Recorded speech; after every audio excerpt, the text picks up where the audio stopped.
Mardi 17 mars 2020, à midi, la France s'est confinée. Les portes du théâtre Firmin-Gémier-la-Piscine se sont fermées. Chacun chez soi, nous nous sommes retrouvés face à nos doutes, nos réflexions et nos espoirs.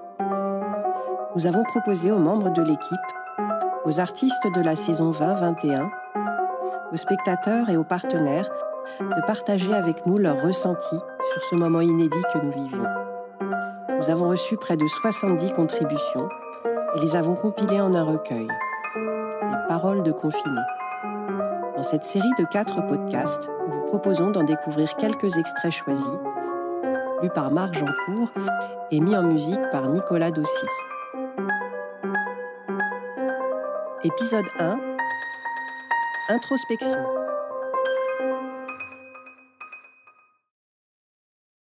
Gaëlle Chabrol, clown et cuisinière à l'espace cirque d'Antony.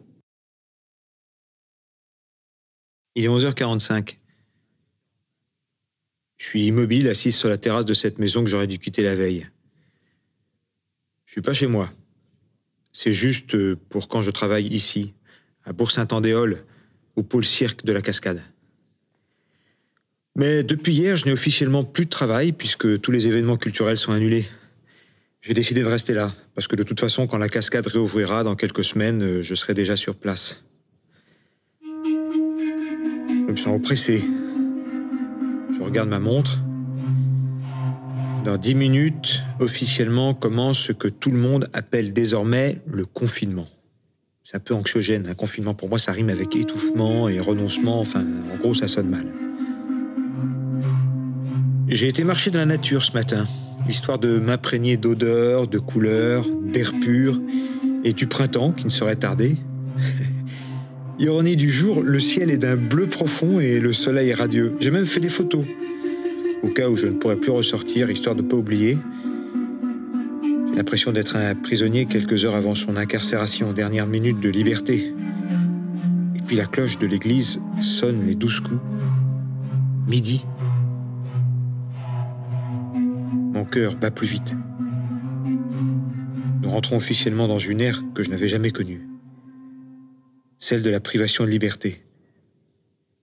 Pour mon bien et pour celui des autres, si j'ai bien compris. K.L.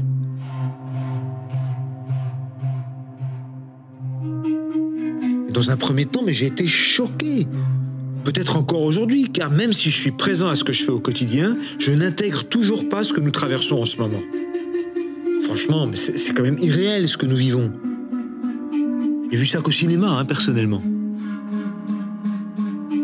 La vie continue, malgré tout, mais à la différence d'avant cette crise, aujourd'hui, je suis dans l'incapacité mentale de me projeter. Je suis une personne qui planifie beaucoup, j'aime me préparer aux événements. J'avais des projets personnels importants à mener et aujourd'hui, plus rien, tout est repoussé, alors je vis au jour le jour. Nous sommes en mai et je n'arrive pas à me projeter à cet été. Je n'ai même pas la force de le faire. C'est le brouillard. Heureusement, pour moi, mes responsabilités familiales et professionnelles me forcent à m'interroger et me réinterroger sur le futur. Et puis tout doucement, un très léger avenir s'imagine. Eudes Labrusse, auteur et co-metteur en scène. Spectacle La guerre de Troie en moins de 2. Ce qui m'a le plus choqué, le péché originel du maintien des élections municipales. Pour la première fois de ma vie, ce dimanche-là, je ne me suis pas présenté au bureau de vote pour une élection. Non que j'ai craint la contamination. A priori, c'était hygiénique. Mais tellement peu démocratique. Comment se lancer dans une élection dont la campagne a été quasi annihilée, dont il était évident que l'abstention serait énorme et que le second tour ne pourrait pas avoir lieu? On parle beaucoup dans les éditoriaux du juin 40 sanitaire. Je continue à rester abasourdi par ce juin 40 démocratique. Cécile Rusterholz, graphiste pour le théâtre. Une de mes amies m'a dit qu'elle se sentait à la fois funambule et somnambule. Funambule parce qu'on a l'impression que tout ne tient qu'à un fil, et somnambule parce que c'est un peu comme si on était dans un demi-sommeil, mis en sommeil dans nos maisons. Que sera le réveil ? Nicolas Lyotard, auteur et metteur en scène. Spectacle Pangolarium. D'abord, la question de la privation de liberté de mouvement et de ce que cela a pu engendrer en moi. J'ai bien noté les sages guillemets, mais cependant, pour être tout à fait franc, je te dirais que je ne me sens aucunement contraint, ni privé de mouvement. Je te prie de croire que s'il me venait l'envie subite de sortir faire un tour, aller voir des amis ou manger des moules sur l'île de Ré, je ne pense pas que qui que ce soit réussisse à m'en empêcher. En Chine, sans doute, ils tirent à balles réelles, mais nous sommes en France, je ne suis donc pas contraint. C'est simplement qu'en pleine conscience du danger que je cours et fais courir aux autres, je n'en ai aucune envie. Il n'y a pas la contrainte, je n'obéis qu'à la raison, et donc à moi-même. Tout cela en dépit du fait que sur l'île de Ré, tu l'auras noté, on mange plutôt des huîtres. K.L. Je pense aussi que les Français sont indisciplinés.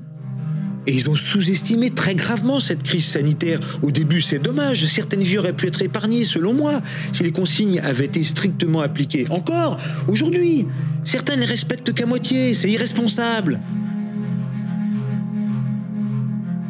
Yves Bonnen, metteur en scène. Spectacle La Maison de Bernarda Alba. On puisse ne pas célébrer des funérailles, ou qu'elles soient célébrées dans des conditions très restrictives, me semble épouvantable. Je comprends qu'on prenne des mesures protectrices, un masque, périmètre de sécurité, mais l'hommage rendu aux morts est au fondement de notre humanité. Hegel n'a pas tort de dire que tout le système de la vie éthique repose sur ce devoir-là. En effet, dans ce qu'il est convenu d'appeler le processus du deuil, on sait que l'étape de la séparation des corps des vivants d'avec les morts est primordiale dans l'intégration de la fin de vie, dans la psyché des endeuillés. Or désormais, et jusqu'à nouvel ordre, cette étape n'a plus d'existence anthropologique. Elle est sabotée, niée, abrogée. C'est un saut, oui, un saut dans l'inconnu qui risque de laisser de lourdes traces. Qui ne sait pas que la période des funérailles est essentielle à la reconstruction intime de ceux qui restent ? De la même manière, on ne peut pas laisser les personnes âgées ou vulnérables dans la solitude. Quelques jours, ça peut aller, mais 5, 10, 15 semaines, ça me semble impossible. Peut-être qu'il y a un risque, un danger, mais il faut l'assumer. Comment se remet-on de ne pas avoir assisté aux funérailles d'une personne aimée ? De ne pas avoir dit adieu à un proche ? Marion Franquet, directrice du pôle public du théâtre. La sensation diffuse et confuse d'être sur un bateau. La promiscuité jamais encore vécue sur un temps si long et en mode sédentaire, avec mes camarades de bord, ou celle plus virtuelle mais prégnante avec mes camarades de galère. La galère qui lutte contre les éléments à la force des bras de ces galériens. D'appels en fil de discussion WhatsApp, de Zoom à Teams à Werebi. On cumule, on trouve, on se connecte les uns aux autres. Et d'une certaine manière, on n'a jamais été aussi près. On n'a jamais autant parlé. Les échanges fusent et les réunions se multiplient. On se parle le samedi, le dimanche, le soir, les jours fériés. On est dans le même bateau, quoi. On fait face aux mêmes tempêtes. On s'entraide pour faire passer le mal de mer. Ou l'angoisse du calme plat d'une mer d'huile. Aude Rosset, acrobate de la compagnie Équivoque. Pour ma part, j'ai vécu ce confinement comme l'un des plus importants apprentissages qui m'ait été offert de vivre. Un maître du nom de Corona est venu me montrer avec intensité et générosité toutes mes zones d'ombre et de lumière. Comme un virus qui s'attaque à la zone la plus fragile. Il a fallu accepter ce virus, lui donner ce qu'il voulait, l'écouter, aller observer cet endroit malade et le guérir, doucement, avec tendresse. Puis, laisser le virus s'accrocher à une nouvelle ombre, encore, et réécouter, observer, penser, comme si c'était la première fois, la première plaie. lui donner la même attention précieuse et unique, ne pas baisser les bras pour ne pas avoir à recommencer, lui donner les rênes, lui faire confiance, pour de vrai, et le remercier. C'est difficile de se laisser mourir, de laisser partir un morceau de soi, même le plus moche, même le plus bête animal, même celui qui nous étrangle depuis très longtemps, peut-être parce qu'il fait partie du Pulse, que sans lui, la fondation s'écroule, peut-être la peur de rebâtir, de ne pas avoir la force, la peur de reconstruire à l'identique, éternellement, encore et encore, avec ces morceaux de soi qui nous empêchent. Empêchent de quoi? La nature a l'air de savoir. Faisons-lui confiance. Oui, c'est dur. Et simple en même temps. Je crois avoir compris qu'il faut rassurer la peur et suivre le maître en nous-mêmes, qui sait tout. Tout ce qu'il faut faire. Qu'il n'y a pas de vérité unique, mais que des êtres uniques, chacun au rythme de son cœur, démêle ou non les morceaux du pulse. Trouver un remède, alors il faudra autant de remèdes que d'êtres humains sur Terre. Bien sûr que c'est possible, et ça le sera. Il faut juste se donner le temps. Le temps pour soi-même et le temps pour l'univers. Car je crois intimement que chacun, en se guérissant de lui-même, guérit le monde, et que le collectif mondial n'oublie personne. Nicolaos, jongleur, clown et bien d'autres choses. Spectacle presque parfait. Avant de s'endormir, ma fille me pose souvent des questions philosophiques. Par exemple, pourquoi sommes-nous en guerre, comme dit le président ? Et pourquoi les gens se ruent sur le PQ dans les supermarchés ? Je lui ai dit que je ne sais pas trop pourquoi nous sommes en guerre. Par contre, je sais que le PQ est inventé pour essuyer les troducs. Ma fille m'a répondu. Donc, là où il y a le besoin de beaucoup de PQ, il y aurait forcément beaucoup de troducs. Oui. Forcément. Et puis trop de troducs. Enfin, en temps de guerre, c'est mathématique. Allez, dors mon ange, dors. Déborah Bourris, assistante à la communication au théâtre. Ce qui était insupportable, c'est d'avoir honte. Honte d'être française. Honte de voir des réactions irrationnelles et égoïstes. Honte de voir des franciliens fuir en province en faisant fi des risques de contamination des autres, de leur propre famille. Honte d'un gouvernement qui pense à court terme, qui pense profit et économie, n'agissant que devant le fait accompli lorsqu'il est au pied du mur. Louis Cormeret, régisseur à l'espace cirque d'Antony.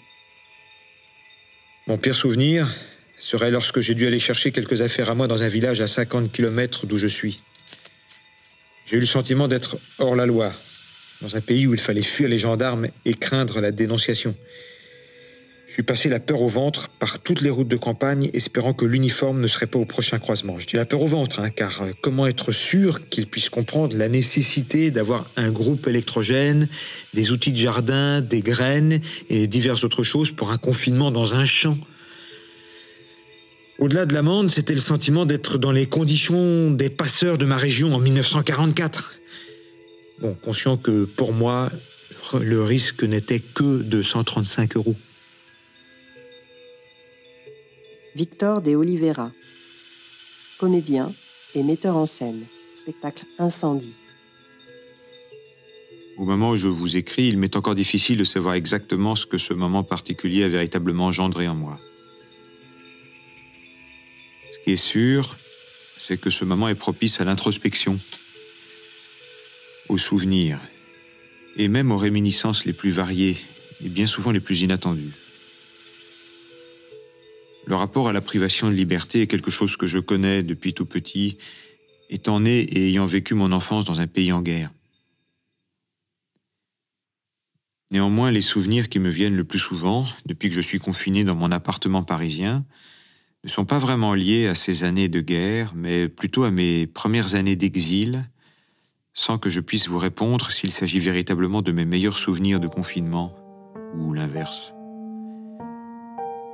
Nous avions été expulsés avec mes parents du Mozambique, en pleine guerre, et nous avions été accueillis au Portugal. Le gouvernement nous a placés, pendant les 3 premières années, dans un ancien sanatorium militaire désaffecté, où nous vivions avec d'autres familles dans notre cas. Nous allions à l'école, et nous pouvions sortir de cet endroit, mais nous le faisions rarement. Pourquoi ? La peur. La peur de quoi ? La peur de l'inconnu, quel qu'il soit. Nous avions quitté le chaos, nous étions enfin en paix, ou plutôt dans un endroit en paix, à l'abri, et pourtant, la peur de l'inconnu était plus forte. La peur de l'extérieur, la peur. Alors, à part pour aller à l'école, nous restions dans ce grand sanatorium, où nous jouions à nous construire des mondes imaginaires en lien avec le monde réel que nous avions quitté. Quitter un monde chaotique pour un monde plus serein n'est pas chose facile, aussi étonnant que ça puisse paraître. Surtout si on vous apprend depuis tout petit que nous sommes plus sûrs dans des endroits que nous connaissons. Dans un monde, vous érigez des barrières imaginaires pour vous protéger du chaos de l'extérieur, et dans l'autre, vous érigez des barrières imaginaires parce que l'ancien monde vous manque. Et vous restez confiné dans ce lieu en suspens où les frontières de votre esprit veulent vous protéger de je ne sais pas quel danger errant. Les limbes de l'exil peuvent durer longtemps. Et lorsqu'aujourd'hui, pendant mon heure de sortie quotidienne, j'essaye de me balader autour de mon quartier et je croise quelques migrants égarés dans ce no man's land parisien, je ne peux m'empêcher de penser à ce petit garçon qui marchait droit devant lui, dans ce petit village du nord du Portugal, en faisant attention à ne croiser personne pour ne pas troubler les frontières de son monde imaginaire, créé à l'intérieur de cet horrible sanatorium. Pour la majorité des migrants que je croise, rien n'a véritablement changé depuis le début du confinement. Les rues sont quasi désertes, oui. La plupart des magasins sont fermés, oui, et alors ? Leur esprit est ailleurs. Et ce n'est pas le danger d'un virus qui va changer cela.